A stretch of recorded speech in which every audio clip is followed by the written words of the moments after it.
human donor milk, infant formula, and prebiotic mimics.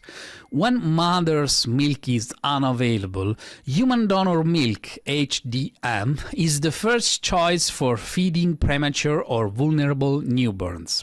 However, HDM is pasteurized and frozen, which preserves safety but alters many of the functional components of fresh breast milk. While HMOs remain stable, several bioactive elements such as stem cells, immunoglobulins, enzymes, proteins, cytokines, and hormones are significantly reduced. To preserve the prebiotic and microbiota enhancing effects of HMOs, researchers have explored enriching donor milk by adding 10 to 30% of fresh milk from the infant's own mother. This process leads to expansion of beneficial microbes, particularly bifidobacteria, in just few hours. Alternatively, probiotics with a compatible glycome can be added to donor milk to support colonization and prebiotic effects. In formula-fed infants, we observe a collapse of actinobacteria along with the dominance of Staphylococci, Clostridia, and also Enterobacteria. The fecal pH rises due to decreased production of short-chain fatty acids like acetate, butyrate, and propionate.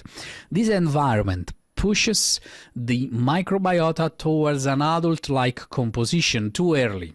Formula milk lacks natural prebiotic fiber unless artificially enriched. That's why synthetic alternatives have been developed, so-called non-digestible carbohydrates, NDCs, which aim to mimic the effect of HMOs. Some of these include the GOS and FOS, known to stimulate the growth of Bifidobacteria adolescentis, Bifidolongum, and Bifidocatenulatum. But there are also PDX, polydextrose, often combined with GOS in a 1:1 or 9:1 ratio to enhance Bifidobacteria and Lactobacilli.